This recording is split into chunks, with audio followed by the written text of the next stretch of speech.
یہ کسی نے اور پھر ایک کویسچن کیا تھا کہ ان کے بھائی کہیں الگ رہتے ہیں اور ان کے بیوی بچے علیحدہ رہتے ہیں، تو کیا ان پر ایک قربانی واجب ہوگی یا الگ الگ قربانی کرنی ہوگی؟ دیکھیں، ہم نے یہ قربانی کی شرائط میں واضح طور پہ کہہ دیا کہ ساتھ رہنے یا الگ سے کوئی فرق نہیں پڑتا۔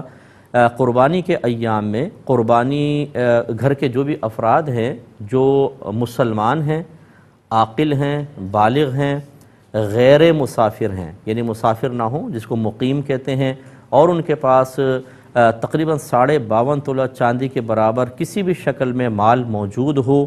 چاہے وہ سونے کی شکل میں، چاندی کی شکل میں، کیش کی شکل میں، مال تجارت یا ضروریات زندگی سے زیادہ سامان، تو اس شخص پہ قربانی واجب ہوتی ہے۔ اب اگر یہ الگ الگ رہتے ہیں تو جو مرد ہیں شوہر وہ خود اپنا دیکھیں، اور بیوی پہ بھی فرض کر لیں اگر بن رہی ہے قربانی، شرائط پائی جا رہی ہیں۔ اسی طرح جو ان کے بچے ہیں اگر وہ بالغ ہو چکے ہیں، ان بچوں کے اندر پائی جا رہی ہیں، تو ایک نہیں پھر تو 4-5 قربانی ہو جائیں گی۔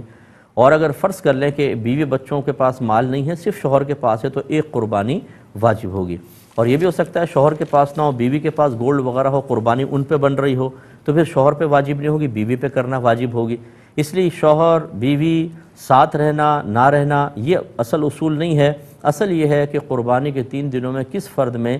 قربانی کی شرائط پائی جا رہی ہیں، اس پہ قربانی واجب ہوگی۔ قربانی کی شرائط میں نے تفصیل سے بیان کی تھی، آپ یوٹیوب پر جائیں اور لکھیں قربانی کی شرائط بائی مفتی اکمل، تو وہ کلپس آپ کے سامنے آ جائیں گے، ان کو 1-2 دفعہ سن لیں تاکہ آپ کو تفصیل سے پتہ چلے کہ قربانی کی شرائط کس طریقے سے ایک انسان اپنی ذات میں تلاش کر سکتا ہے۔